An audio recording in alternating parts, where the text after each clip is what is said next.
अभी हम आपको डिसिप्लिन बनने की वो 3 most practical, simple and effective steps बताने वाले हैं, जिन्हें खुद फॉलो करके हम रिसेंटली डिसिप्लिन बने हैं। क्योंकि ऑनेस्टली हम भी खुद कुछ दिनों पहले तक ना डिसिप्लिन होने में प्रॉब्लम फेस कर रहे थे, और रीजन था हमारी रिसेंट फॉरेन ट्रिप यूरोप की, जिसमें हमने 1 महीना बिना किसी काम के चिल मोड में सिर्फ दबा के मजे करे। क्योंकि इतने हार्ड वर्क के बाद ना हमें एक ऐसी ही लंबे ब्रेक की जरूरत भी थी, क्योंकि हमारे बिना भी इंडिया में हमारी टीम स्मूथली काम कर रही थी, जैसा हम उन्हें समझा के गए थे। इसीलिए हमने इस 1 महीना लैपटॉप खोल के काम तक नहीं किया और काम से रिलेटेड कॉल्स भी नहीं की, सिर्फ हम और खूबसूरत यूरोप। लेकिन प्रॉब्लम तब शुरू हुई जब हम इंडिया वापस आए, क्योंकि 1 महीना काम से कम्प्लीटली दूर रहने के बाद ना हमारे अंदर ना डिसिप्लिन बचा था, न फोकस, न ही काम करने का मन कर रहा था। बॉडी और माइंड दोनों ही कम्प्लीटली रिलैक्स मोड में चले गए थे। जिस डिसिप्लिन और कंसिस्टेंसी के लिए हम जाने जाते हैं, उसका दूर दूर तक निशान तक नहीं था कुछ दिनों तक, और वापस अपने हसल मोड में आना इजी नहीं लग रहा था। लेकिन हाँ, हमें ये जरूर पता था कि हम इसे 2-3 दिन में ठीक कर लेंगे, स्टेप नंबर 2 को फॉलो करके, जिसे आप भी जरूर फॉलो करना, क्योंकि उसी ने हमारी सबसे ज्यादा मदद की। लेकिन उससे भी पहले इम्पोर्टेंट है ये फर्स्ट स्टेप फॉलो करना, पॉज एंड अटैक। आपके हर एक गोल, हर एक टास्क की अचीवमेंट की फाउंडेशन ही डिसिप्लिन है। अच्छा ठीक से समझाने के लिए हम इसे एक एग्जाम्पल से समझाते हैं। बुर्ज खलीफा, दुनिया की सबसे लंबी बिल्डिंग, जानते हो कैसे वो रेत पे टिकी हुई है? क्योंकि उसकी फाउंडेशन स्ट्रॉन्ग है। जहाँ इसकी हाइट जमीन के ऊपर 2717 फीट है, वहीं ये जमीन के नीचे 164 फीट डीप है। और इस गहरी फाउंडेशन और यू कैन से नींव को बनाने में ही पूरा 1 साल से भी ज्यादा लग गया था। वेल, इस एग्जाम्पल से हम आपको ये समझाना चाहते हैं कि अगर बुर्ज खलीफा की फाउंडेशन ही वीक होती तो वो सिर्फ एक टॉल बिल्डिंग नहीं होती, बल्कि वो एक डिजास्टर होती। वैसे ही अगर आपकी डेली लाइफ की फाउंडेशन, आपका डेली डिसिप्लिन स्ट्रॉन्ग नहीं है, तो आप जितना मर्जी ऊपर जाने की कोशिश कर लो, आप बार बार नीचे गिरोगे। और जो कोट अब हम बोलने वाले हैं, उसका स्क्रीनशॉट ले लो। सक्सेस सिर्फ टैलेंट, आइडियाज या मोटिवेशन से नहीं मिलती, बल्कि success comes from invisible foundations and discipline is the deepest one. तो इसीलिए सबसे पहले एक स्ट्रॉन्ग फाउंडेशन बनाओ, और ये फाउंडेशन बनेगी सिर्फ एक तरीके से, जिसे हम कहते हैं पॉज एंड अटैक।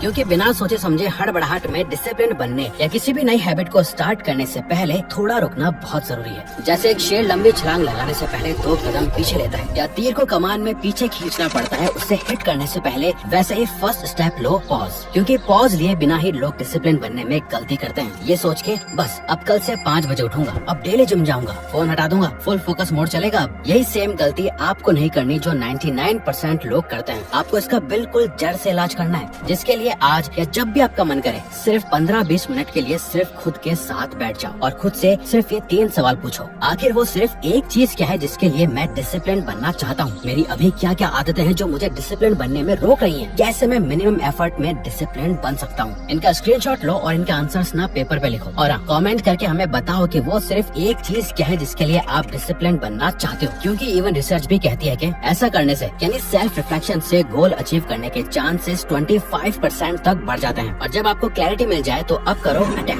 जिसके लिए आपको फॉलो करना है स्टेप 2, जिससे ये मिथ ब्रेक हो जाएगा कि डिसिप्लिन बहुत मुश्किल चीज है। ऐसा नहीं है। आइए जानते हैं स्टेप 2 में, माइंड वर्सेस यू। आप चाहे कितने भी अच्छे प्लानर यूज कर लो, चाहे रात को परफेक्ट टू डू लिस्ट बना लो, अगर सुबह उठ के आपका दिमाग आपके कंट्रोल में नहीं है, तो पूरा दिन भी आपके कंट्रोल में नहीं होगा। यही आता है माइंड वर्सेस यू। सो इससे पहले आपका माइंड आपके मॉर्निंग और आपके दिन को कंट्रोल करे, आप इससे कंट्रोल करना सीखो। अगर सुबह उठते ही आपका माइंड डिफॉल्ट मोड में चला जाता है कि आज थोड़ा लेट उठ जाता हूँ, एक बार फोन चेक कर लेता हूँ, आज काम का मूड नहीं है, थोड़ा लेट करूंगा, यार एक दिन से कोई फर्क नहीं पड़ता, तो समझ लो आपका गेम वहीं पे ओवर हो गया। क्योंकि अगर आप अपना माइंड, मॉर्निंग या डे कंट्रोल नहीं कर सकते, तो आप क्या ही अपनी पूरी लाइफ कंट्रोल कर पाओगे? आपको अपने दिमाग को कमांड देना सीखना होगा, नहीं तो वो आप पे रोज राज करेगा, बजाय आप उस पे। ये आपको पूरा दिन आपके गोल्स के बारे में याद करवा के आपको गिल्ट भी महसूस करवाएगा, और जब आप चाहोगे तो ये आपको उन गोल्स पर काम भी नहीं करने देगा। क्योंकि सुबह उठते ही 3 गलतियां सब करते हैं। सबसे पहले फोन उठाना, मूड के अकॉर्डिंग डिसाइड करना कि आज क्या करना है, अपने सराउंडिंग्स को इग्नोर करना। तो सोल्यूशन क्या है? विजुअल अकाउंटेबिलिटी क्रिएट करो। एक व्हाइट बोर्ड या कलर स्टिकी नोट्स लो जो हम खुद भी यूज करते हैं, या आप कोई ट्रैकर बना लो जो आपको हर वक्त याद दिलाए आप क्या बनना चाहते हो। जैसे रूम में सामने वॉल पर लिख दो, do the hard work specially when you don't feel like it. या मार्केट से स्टिकी नोट्स खरीद लो, या आप एक स्क्वायर पेपर पे ऐसे 7 बॉक्स बनाकर वॉल पर या कोई ऐसी जगह चिपका दो जहाँ आपकी नजर बार बार पड़े, क्योंकि ये 7 दिन एक हफ्ते के 7 दिनों को दिखाते हैं। और जब उस दिन वो काम कंप्लीट करने के बाद उस पे चेक लगाते हो तो ये आपकी प्रोग्रेस को भी शो करता है और मोटिवेट करता है इस चेन को कंटिन्यू रखने के लिए। तो सीधा 10-15 दिन या 1 महीना डिसिप्लिन होने की मत सोचो। अभी सिर्फ खुद को ये चैलेंज दो कि मैं अगले 7 दिन इन 7 बॉक्सेस पे एक भी दिन क्रॉस नहीं आने दूंगा, सब दिनों के चेक्स होंगे। या फिर आप एक हैबिट ट्रैकर ऐप यूज करो जहाँ स्ट्रीक बना सको, या अपने नोटबुक में हर डन टास्क के बाद रेड मार्कर से कट मारो। ये फीलिंग बहुत सेटिस्फाइंग होती है। देखो, हमें सबसे फर्स्ट वाला स्टिकी नोट्स वाला मेथड ही बेस्ट लगता है। याद रखो, what gets measured gets improved. दिन की शुरुआत हार्ड चीज से करो, सबसे मुश्किल काम सबसे पहले करो, चाहे वो वर्कआउट हो, रीडिंग हो, डीप वर्क हो, जो भी चीज आपको रजिस्ट करनी पड़ती है उसका काम सबसे पहले करो। क्योंकि जब आप दिन की शुरुआत विन से करते हो तो पूरा दिन आपके कंट्रोल में चला जाता है। इसको कहते हैं ईट दैट फ्रॉग टेक्निक। जिस काम में सबसे ज्यादा डर लगता है उसे सबसे पहले निपटा दो, उसके बाद हर दूसरा काम इजी लगता है। और हाँ, अगर आप हमें सच में दिल से भाई मानते हो और भरोसा करते हो तो प्लीज अपना टाइम और पैसा वेस्ट करना बंद करो और इसे इन्वेस्ट करो अपनी ग्रोथ के लिए, जिसके लिए आप हमारा सक्सेस सीक्रेट ज्वाइन जरूर करो। क्योंकि हमने सिर्फ कुछ दिनों के लिए स्टूडेंट्स के लिए अभी डिस्काउंट किया था, लेकिन ये डिस्काउंट हम अगले कुछ ही दिनों में हटाकर इसका प्राइस डबल करने वाले हैं, बिकॉज ऑफ हाई डिमांड और इतने अच्छे और पॉजिटिव रिव्यूज की वजह से। तो या तो आप इसे अभी ले सकते हो या प्राइस कुछ दिनों बाद जब डबल हो जाएगा तब ले सकते हो। तो नीचे लिंक दे दिया है, you can join this today. हम बस आपको इन्फॉर्म करना चाहते थे। तो आओ दोबारा आते हैं पॉइंट पे। अपना एनवायरनमेंट डिसिप्लिन फ्रेंडली बनाओ। इस बात का लोगों को अंदाजा तक नहीं है कि कैसे हमारा एनवायरनमेंट हमारा मूड और हर एक पल को इन्फ्लुएंस करता है। यकीन मानो, आपका एनवायरनमेंट आपके हर एक डिसीजन, बिहेवियर और मूड को इन्फ्लुएंस करता है। जैसे आप गलत मिट्टी में गंदा पानी डाल के आम का पेड़ नहीं उगा सकते, वैसे ही आप गलत एनवायरनमेंट में ये उम्मीद नहीं कर सकते कि आप डिसिप्लिन्ड बनोगे। अगर आपके पास डिस्टर्बेंस है, आपके आसपास का माहौल और वाइब आपको डिसिप्लिन रहने के लिए इंस्पायर नहीं करती, तो खुद की भलाई के लिए कुछ भी करके ये फिगर आउट करो कि कैसे मैं एक डिसिप्लिन, फोकस्ड और डिस्ट्रैक्शन फ्री एनवायरनमेंट बिल्ड कर सकता हूँ। क्योंकि अगर आपके आसपास आपको डिस्ट्रैक्ट करने वाले लोग हैं या आपका फोन आपके आसपास रहता है काम के वक्त, तो डिसिप्लिन होना आपके लिए मुश्किल है। अगर घर पे डिसिप्लिन होने में प्रॉब्लम आ रही है तो एज ए स्टूडेंट आप लाइब्रेरी ज्वाइन कर सकते हो, वहाँ से पढ़ो। लाइब्रेरी भी नहीं है आसपास तो सुबह सुबह जल्दी उठो जब सब सो रहे होते हैं। ये स्टूडेंट और वर्क करने वाले सभी तरह के लोगों के लिए अप्लाई होता है। वर्किंग हो तो को वर्किंग स्पेस लो या कैफे से भी आप काम कर सकते हो। और ये चीज नहीं कर सकते तो अपने घर का एनवायरनमेंट, टाइमिंग्स और रूटीन ऐसी रखो जो आपको डिसिप्लिन बनाए।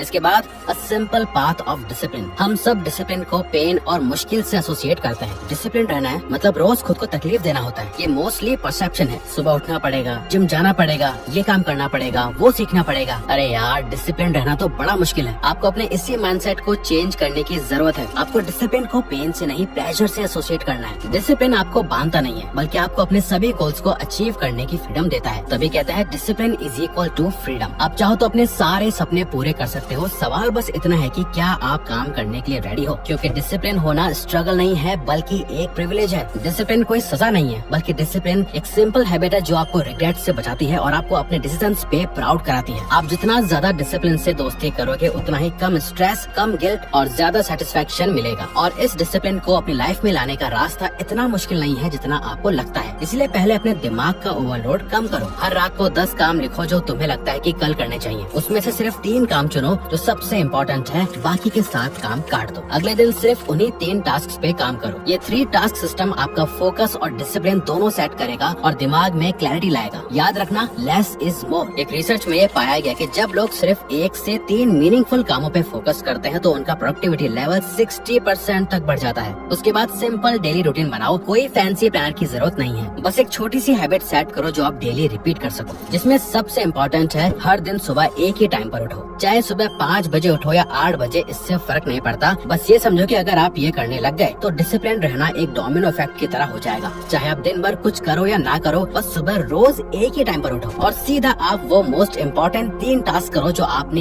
एक रात पहले सेट करे थे। इन छोटे छोटे एक्शन से आपकी एक डिसिप्लिन आइडेंटिटी क्रिएट होगी खुद के लिए, खुद के माइंड में। और जब आपका सबकॉन्शियस इस आइडेंटिटी को एक्सेप्ट कर लेता है तो डिसिप्लिन आपके लिए एफर्टलेस हो जाता है। जैसे कि जेम्स क्लियर ने भी एटॉमिक हैबिट्स में लिखा है, don't focus on goals, focus on becoming the type of person who can achieve those goals. यानी अगर आप हर दिन डिसिप्लिन के छोटे डिसीजंस लेते हो तो आप ग्रेजुअली वो इंसान बन जाते हो जो नेचुरली डिसिप्लिन है। डिसिप्लिन सब कुछ एक साथ करने का काम नहीं है। डिसिप्लिन का मतलब है जो जरूरी है सिर्फ उसी पे फोकस करना। इसलिए 10 अलग अलग जगह से मत सीखो।